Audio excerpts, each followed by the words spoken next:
అసలు నా జీవితంలో అనుకోలేదమ్మా, నేను నా జీవితంలో అనుకోలే ఈ సందర్భం వస్తుందని. ఈశ్వరుని లీల, నీ కుమార్తె గొప్పతనం. మా జీవితాలలో ఎవ్వరం అనుకోలే. మేము రాజశేఖర రెడ్డి అన్న కుటుంబం గురించి మీడియా ముందుకు వచ్చి ఇట్లా మాట్లాడతామనేది అనుకోలే. రాజశేఖర రెడ్డి అన్న మాతో మాట్లాడితే చాలనుకున్నాం. రాజశేఖర రెడ్డి అన్న పేరు పెట్టి ప్రసాదని హెచ్చరిస్తే మురిసిపోయిన సందర్భాలు ఉన్నాయి తల్లి. నా చిన్నతనంలో నా తల్లిని ఎంత ప్రేమిస్తానో, నా తల్లిని ఎంత గౌరవిస్తానో, మిమ్మల్ని కూడా నేను అంతే ప్రేమిస్తా, అంతే గౌరవిస్తా. కానీ అంతకంటే ప్రధానమైంది ధర్మం అనేది ఒకటి ఉంది తల్లి, న్యాయం అనేది ఒకటి ఉంది తల్లి, ఆత్మగౌరవం అనేది ఒకటి ఉంది తల్లి, మా నాయకుడు అనేది ఒకటి ఉంది తల్లి. మాకు 100 6 100 అయినా సరే సూర్యుడు యాపక్కన ఉదయించని మా నాయకుడు జగన్మోహన్ రెడ్డి గారి యొక్క వ్యక్తిత్వాన్ని కాపాడాల్సిన బాధ్యత ప్రతి కార్యకర్తకు ఉంది. మరి ఇంకా కార్యకర్తను స్థాయి మించి ఉండేవాడిని తల్లి. నేను నా ప్రాణమైన జగన్ కోసం ఇచ్చేవాడిని అని చెప్పి పలుమార్లు చెప్పినా. మరి నేను మాట్లాడినమ్మా, ప్రాణం ఇస్తానంటే ఏదో మాటలకు పరిమితంలే ప్రసాద్, అది ఎక్కడ సాధ్యమవుతుంది అనుకుంటున్నావా తల్లి? పొరపాటు. కోరి చూడు తల్లి, నీ బిడ్డ పట్ల మాకుండే ప్రేమ ఎంత గొప్పదో నువ్వు అనుకుంటూ పరీక్షించాలనుకుంటే కోరి చూడు తల్లి. కనురెప్ప మూసి తెరిచే లోపల నా ప్రాణం ఇస్తా జగన్కు.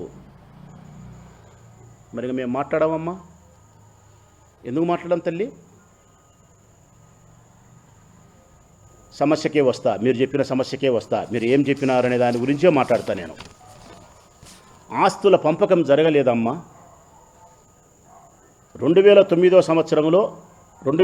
సంవత్సరంలో రాజశేఖర రెడ్డి గారు మరణించేదానికంటే ముందే ఆస్తుల పంపకం జరిగిందని చెప్పి నిన్న చెప్పినాం, మొన్న చెప్పినాం, ఇప్పుడు చెప్తున్నాం. మీరు అంగీకరించినారు. ఏం అంగీకరించినారు?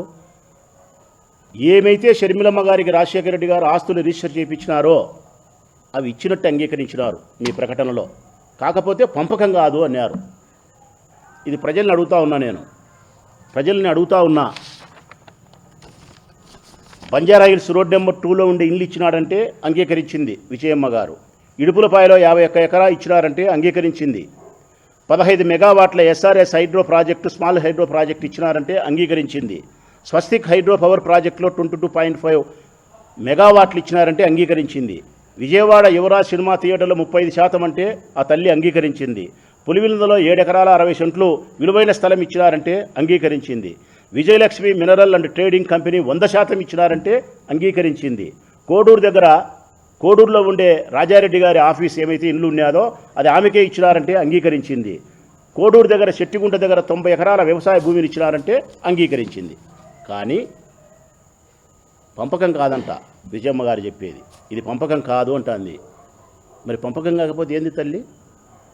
తమాషగా ఉగాదికి ఒకటి, సంక్రాంతికి ఒకటి, క్రిస్మస్కి ఒకటి, పండగకు పబ్బానికి తమాషగా ఆమెకి ఇచ్చిన ఆస్తుల తల్లివి.